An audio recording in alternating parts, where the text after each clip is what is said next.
หนาขึ้นเฮ็ดได้อะไรขึ้นไม่จองแบบไรเพิ่นจองหัวใจไว้แล้วขึ้นจองหัวใจไว้ข้างในล็อกไว้ข้างในเลยเนาะดีใจแทนเพิ่นเด้เนาะดูขอเช้าก็เจ๊ขอได้บิดไปเลยบู๊มันจะถึงหรือเปล่าวิดมั่วเอาคือว่ากับสบายดีและสวัสดีเด้อเนาะ FC ฮักแพงกันเบิร์ดสุขสุขคนเนาะไม่ว่าจะเป็น FC ใหม่หรือ FC เก่าก็ยินดีต้อนรับเข้าสู่ช่องสาวเมยบันปลายอีกแล้วเนาะมาพบพอกับสาวเมยมื้อนี้ก็ได้มาหาทางสาวโสดหน้าใหม่เนาะก็ซึ่งว่าทางสาวเมยเองก็ยังบ่เคยถ่ายทำมาจ้าเถื่อเนาะก็เป็นครั้งแรกหรือว่าครั้งทำวิธีทางสาวเมยมาถ่ายทำน้องเพิ่นในมื้อนี้เนาะอันนี้ก็เพื่อบ่เป็นการศึกษาเสียเวลาทางสาวเมยเองก็สิได้เข้าไปหาทางสาวโสดเพิ่นก่อนเด้อเนาะตอนนี้ก็ฮอดหาเพิ่นแล้วเนาะโดยตอนนี้ก็เป็นเวลาคำคอยมาแล้วเนาะอันนั้นก็สิได้ขับหางนมกันเนาะโดยสบายดีเด้อเนาะทางสามเองก็ได้มาครั้งแรกเนาะกับทีมงานเนาะก่อนอื่นทั้งเฮาก็สิได้ขออนุญาตถามชื่อเสียงของน้องคุณก่อนเนาะชื่อว่าจังไดน้องล่ะซื้อสุนาชื่อน้องสุนาอายุจักปีน้องล่ะ18 ปีโอ้ยเป็นพี่สาวน้อยขึ้นใหม่นั่นนี่เนาะโดยขึ้นใหม่แม่น เป็นมากจังได๋ล่ะเปิดใจมาจากมือแล้วนี่นะกำลังเปิดใจได้มือหนึ่งมื้อนี้คือมือที่2บ่แม่นโอ้โหก็ถือว่าเปิดใจเนี่ยก็ตรวจจาดเนาะเฮาก็มาปุบปับเลยโดยมีคนโอ้คนลมแล้วบ่น้องล่ะมีแล้วเอ้าไวคือมีไวที่ว่าเปิดปุ๊บมีปรับเนาะที่จะบ่เปิดเนาะคือจะเป็นผู้โชคดีเฮงขนาดนะขนาดเปิดมือที่2นี่คือแบบโอ้คนที่ถึงใจคนตรวจเลยนะแสดงว่าอันคนที่จองน่ะตาถึงไว้เนาะแม่นเพราะว่าเบิ่งท่าทางน้องหล่าก็คือสิฮักมักแท้อยู่เนาะเลยเป็นแน่น้องหล่าคนที่มาจองใจเจ้าน่ะเป็นไผน้องหล่าเป็นคนทางใดเป็นคนไทยฮู้ว่าเพิ่นอยู่จังหวัดหยังจังไดบ่ฮู้แต่ว่าเห็นบ่หน้าตาเพิ่นน้องล่ะเห็นอยู่ต้องเห็นมื้อนี้บ่คือจังไดเห็นมื้อนี้โอ้เห็นมื้อนี้อย่าว่าเห็นตัวจริงตกใจตกใจบ่แม่นเนาะเป็นได้ไรน้องหล่าคือปิดใจให้ขึ้นไว้ถ้าเป็นได้ไรน้องหล่าขึ้นเฮ็ดได้ไรขึ้นไม่จองแบบไรเพิ่นจองหัวใจไว้แล้วจองหัวใจไว้ข้างในล็อกไว้ข้างในเลยเนาะดีใจแทนเพิ่นเด้เนาะดูขอเช้าก็เจ๊ขอได้บิดไปเลยบู๊มันจะถึงหรือเปล่าวิดมั่วเอาคือว่ามั่นใจในตัวเพิ่นไว้แท้น้องล่ะเพิ่นพิสูจน์ยังให้เจ้าเห็นบ่ได้พิสูจน์เนี่ยแต่ว่าหากอันรู้สึกว่าจากใดน้องหล่ารู้สึกว่าขึ้นมั่นใจขึ้นแบบขึ้นดีว่าน้องหล่าดีเยอะหรือว่าทางน้องหล่าก็แบบบ่เคยมีความหักมาก่อนบ่หรือว่าเป็นจังได๋คือว่าเห็นเพิ่นแป๊บเดียวก็คือว่าหักมักโดดแท้บ่เคยมีความหักมาก่อนโอ้อันนี้ก็เป็นหักครั้งแรกบ่น้องหล่าบ่เคยร่มไผเด้อน้องหล่าบ่เจ้าบ่ได้เรียนเอาของซื้อบ่เรียนจบแต่ป เรียนจบป .5 ได้ก็ย่าเนาะ.5 เป็นหยังน้องหล่าคือบ่ไปเรียนต่อบ่มีเงินไปโอ้สาเหตุที่บ่ได้เรียนต่อก็ย้อนว่าบ่มีเงินมีคำบ่น้องหล่าก็เลยเรียนฮอดอันห้องม.ได้ก็จะว่าเป็นม.5แล้วก็ย่าเนาะบ่ได้อ่านได้เขียนออกเนาะ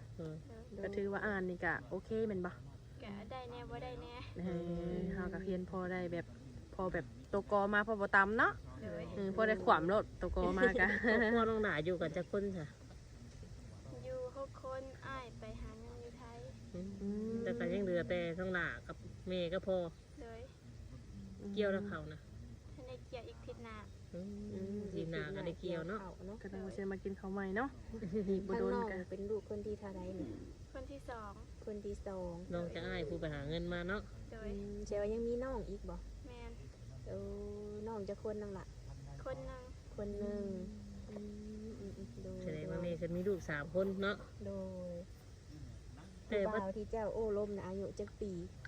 บ่ฮู้จักหากำลังคุยมื้อนี้คุยมื้อนี้ก็ปิดใจไปเลยบ่น้องล่ะป้าตื้อแต่คุยปุ๊บน้องหล่าเพิ่นก็ปิดใจเด้อคือว่ามีคนมาคุยนำเพิ่นแล้วก็ปิดใจคุยเด้อเนาะแบบนี้แหละคือว่าเพิ่นแบบสื่อสัตย์แห้งอยู่แล้วนะมาปิดใจก็คือปิดไปเลยคุยไปคนเดียวไปเลยเนาะคือทางพ่อแม่ก็ฮู้บ่น้องล่ะฮู้เนาะพ่อแม่ได้เห็นหน้าตาเพิ่นยังเห็นแล้วได้คุยนำกันแล้วบ่ยังบ่ทันได้คุยมีแต่ว่าเห็นตาเพิ่นเห็นในรูปนั้นยังไปบ่บ่ได้ติว่าเพิ่นเฒ่าบ่น้องล่ะ คิดอันถ้าซาน้องหลาเห็นในรูปเพิ่นน่ะคิดว่าเพิ่นอายุประมาณจักปีคร่าวๆเลยบ่ บ่ฮู้ดาวบ่ถึก เอาบ่ถึง แล้วเพิ่นคิดว่าสิมาหาน้องดาได้ประมาณจักเดือนไหน เพิ่นบ่ได้มาหาเพิ่นให้น้องไปหา โอ้ น้องสิได้เป็นน้องสิตัดสินใจไปหาเพิ่นอยู่บ่ เพราะจักน้องยังตัดสินใจบ่ได้ เอา น้อง ง่า คุ ย ย ๆ เบิ่ เนาะ งก่อนเนาะ เอาง่ายๆเนาะกะทางก็สิบอกในตอนนี้เนาะก็บ่อยากให้เฝ้าหาน้องละเด้อ เลย ให้เฮาทบทวนถ้าว่าบ่แม่นสิว่าไปทางใดทางไปเฮาต้องศึกษาดูใจว่าคนนี่เพิ่นจริงจังกับเฮาบ่เพิ่นฮักมักเฮาแท้บ่อีกอย่างก็คือเฮาบ่ได้ว่าเมารวมซองมาเฮายันไว้ว่าฆ่ามนุษย์น้องละ โดย เนาะก็มีถ้าว่าไปก็ต้องมีทีมงานหรือว่า FC หรือว่าพวก YouTube เพิ่นไปนำแต่ก็จังไปเด้อบ่แม่นว่าอยากไปแล้วไปบ่ได้ ต้อง น้อง มี ละ อะไรจะ ต้อง ทุบไปช่องมาจากช่องใดแบบ แม่ น้องหลาก็ไปนํช่องนั่นเนาะ แม่ เพิ่นจะให้เพิ่นพาไป แม่อีกอย่างก็เป็นไปได้เพิ่นมาหาเฮาก่อนน้องละเฮาบ่จำเป็นต้องไปหาเพิ่น เลย เนาะ โดย ต้องให้เพิ่นมาหาเฮา เดี๋ยวเพิ่นฮักแท้เดี๋ยวเพิ่นกะ มาเอง มาเองให้เพิ่น แม่น เพิ่นก็มาพร้อมยูทูบเบอร์ที่เพิ่นติดต่อกับน้องอะไรเนาะก็เพิ่นก็สิให้พามาหาเอง บ่แม่นได้แบบว่าหักมักแล้วบ่จิไปหาเพิ่นโลดบ่เอาน้องลาเด้อ โดย อีกอย่างน้องหลาก็เป็นได้ยิ่งเนาะ แม่นแม่นแม่น เฮาไปหาเพิ่นก็ย่านว่าเฮาก็เป็นฝ่ายเสียหายนะน้องหลา แม่นแม่นถ้าเป็นมายังมันยาก น้องหลาเพิ่นก็บ่เคยไปทางใดบ่เคยไปไทยไปหยังที่เชื่อบ่น้องหลา บ่เคยไป นั่นแหละสาเหตุมันก็สิหลอกกันได้ง่ายๆเนาะ แม่นแม่น หาน้องเพิ่นเป็นคนในเข้าสังคมอีกแบบหนึงก็ยังว่าไวตัวท่านพ่อแม่พี่น้องเอ้ยนี่จักน้องเพิ่นไปแล้วจักเช็ดแนวใดวันนี้บ่จักหยังบัดนี้เนาะ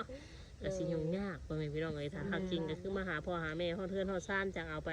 นำเนาะ แม่นคันมาหักแท้ก็เว้าเรื่องขะเดืองขะดองอีหยังทุกอย่างเนาะ เรียบร้อยจังบ้ากันเฮ้ยน้องหลายเนาะ โดย เพราะว่าอีกอย่างหนึงเฮาก็เป็นภายเสียหายได้เป็นแม่ยิงน้องหลายเพราะว่าเจ้าก็บ่เคยไปทางใดก็เป็นห่วงเจ้าได้เอ้ยกันเนาะ โดย เรื่องหักก็หักอยู่แต่ว่าหักก็ต้องขึ้นก็เป็นฝ่ายชายขึ้นก็คือสิเข้าใจดีแต่ว่าเฮ็ดจังใดจังสิเข้าหาน้องได้เนาะ โดย โดยเพิ่นก็ได้ถามค่าสินสอดเจ้าดาบ่น้องละ ก็ได้ถามแล้วแต่ตอบเพิ่นก็ เท่าใด น้องหลา ร้อ ก็ ยล้าน เขาลองร้อยล้านบ่ โดย 100ล้านกีบบ่ แม่ สิแม่นเนาะ ก็ร้อยล้านกีบแล้วก็มีคำบ่น้องหลามีทองบ่บ่มี บ่มีหยังเล ก็ ย ถือว่าร้อยล้านน่ะอยู่กับมันจบ โอ้ บ่กลัวอยู่น้ำหัน โดย ก็ง่ายคือกันกับบ่ได้บางคนก็หา10ล้านแบบมีคำมีหยังมีงัวมีหยังอันนี้ก็เพิ่นเว้าร้อยล้านแล้วก็คือจบเลย แม่นแม่นแม่น ทางเพิ่นหักได้บ่น้องละ เพิ่นว่าสิสู้ เพิ่นก็สิสู้เนาะ เพิ่นก็สิสู้เนาะ แต่ว่าแบบน้องลาเห็นหน้าตาเพิ่นนี่ซ้ำก็บ่กับพ่อในเฮือน ก็กลัวอยู่ นะกลัวพ่อยันในเฮือนแต่โอ้ก็ถือว่าง่าย 50ขึ้นไปเนาะ แม่น อืม อย่าโกโหในเพื่อนกับถาคำเพื่อนฮักจริงใจน้องหลากอะพร้อมเนาะน้องหลาก โดย โดยการโอ้การร่วมกันก็ถือว่าไปได้ด้วยดีเป็นบ่น้องละครั้งแรกบ่ที่ว่าลมผู้บ่าวนี่ ครั้งแรก ร่มเป็นอยู่บ่น้องหลาก ก็บ่เป็นวันใด เพิ่นถามหยังก็เว้าไป โดย เพิ่นถามอะไรก็เว้าไปตามเพิ่นถามมา โดย โดยเพราะว่าทางน้องกับเราง่ายๆแต่ละมือก็ไม่ได้ไปทางไหนเนาะ อยู่แต่ให้แต่หน้าบ่น้องหลาก โดย มีแต่เมื่ออยู่บ่นอนในบ้านนี่ยังไง บ่ได้เมื่อน อนหน้าเป็นประจำเลย โดย น้องเพิ่นอยู่แต่ให้แต่หน้าบ่ได้ไปทางไหน เนาะเพราะว่าผู้แพ้วอยู่บ้านจังบ่เห็น แม่นอยู่เพิ่นก็เลยเปิดใจปึ๊บปั๊บผู้เอามักปึ๊บปั๊บกะปิดใจปึ๊บปั๊บเนาะ กระทันหันเนาะส กระ วั ทั ส น ดิ์ หั เนาะ นอีกอย่างน้องเพิ่นก็เป็นตาหักตาแพงแน่น้องเพิ่นก็เป็นคนที่ว่าหน้าตาคือว่าใช้ได้เนาะ แม่นถือโอเคนะผ่านนะเรื่องแบบนี้นะ ก็ดีใจทั้งให้เพิ่นเนาะที่ว่าเจอ เจอคนที่แบบนี้เนาะ แม่น เจอคนที่บ่เด่นบ่กิน เปิดใจปุ๊บปับเพราะว่ามักกันลมโลดกับอ้ายเพิ่นโลดเนาะแบบว่าความหักบ่ต้องให้อยู่ดนว่าซั่นซะเนาะแต่ว่าก็คือทางเว้าแหละก็ให้ลมกันไปสักพักก่อนเด้อเรื่องไปหาเพิ่นก็หลายจังหวัดตำลัง เลย เนาะบ่แม่นสิลักไปมื้ออื่นมื้อนี่ก็บ่ได้เพิ่นฝากเงินให้แล้วเนาะบ่เอานั่นน่ะเนาะ เลย เดี๋ยวบ่มีให้ เพิ่นก็นั่นอยู่บ่น้องนาสิแบบว่าอันเพิ่นสิรับเลี้ยงดูหรือว่าเกี่ยวข้าวเกี่ยวน้ำซอยครับจอกรับจ้างเพิ่นก็เคยเว้าปากมาอยู่บ่ บ่เคย ยังบ่เคยร่วมกันด้วยใจเนาะ อืม ถือว่าหักกันด้วยใจและหักแท้เนาะ แม่ น้องเพิ่นก็คุยด้วยใจไปก่อนเนาะ แต่เฮาก็สิได้มาอัปเดตทำเบิ่งข่าวๆเนาะ โดย ว่า ไปฮอด ความ ขั้น หัก ใด ไปฮอดขั้นตอนได้แล้วเนาะบางเทื่อน้องเพิ่นอาจ ยังบ่ฮู้เรื่องของความหักแปลว่าง่ายๆซะก็บ่ได้ว่าได้ดอกเนาะ เลย บางเทื่อคนเฮาอาจสิมีประสบการณ์ครั้งแรกในความหักกันยังความหักเนี่ยมันมีหลายรูปแบบเป็นบ่สาวละน้อยเนาะ เลย หักในแบบอ้ายหักบ่หักผู้บ่าวผู้สาวบ่มีหลายแบบนี่เนาะก็ย่านบางเทื่อความรู้บ่ถึงการน่ะก็ย่านแบบลงอิหยังหันนะ เลย ถ้าว่าเฮาก็อยากให้อีหยังหักแพงกันแบบสิว่าจะได้สำหรับเป็นผู้บ่าวผู้สาวกันก็ให้ลมกันไปโดน เลย ๆจังได้ไปหากันได้อจังล่ะเด้อ เลย โดย เพิ่นมาหาเฮานะเฮาตึยามใดก็ได้จนยินดีต้อนรับเพิ่น โดย ทางอ้ายเพิ่นก็คุยไปเพิ่นก็คือสิสัมผัสได้เนาะ แม่น ว่าน้องคนนี้เป็นคนแนวไรกันเนาะ แม่น ก็สัมผัสได้ แม่น เพิ่นเคยมีครอบครัวมาก่อนอยู่บ่น้องละ เคยมี อืม เคยมีลูก2 คน มีลูก เพิ่นก็บอกน้องหลานแน่ว่ามีลูกแล้วเนาะ อืม ปัจจุบัน ไปทำน้องเลยจ้ะหับเพิ่นได้อยู่บ่ ก็ทำได้อยู่ บ่ได้ติหยังเพิ่นบ่ บ่ คิดว่ามีเอาง่ายๆเนาะถามคือเนาะก็คือทางอ้ายเพิ่นก็มีแต่อยากให้น้องนี่ไปหาเจ้าภายเพิ่นไปหาเพิ่นภายเดียวบ่เพิ่นบ่คืออยากมาหาบ่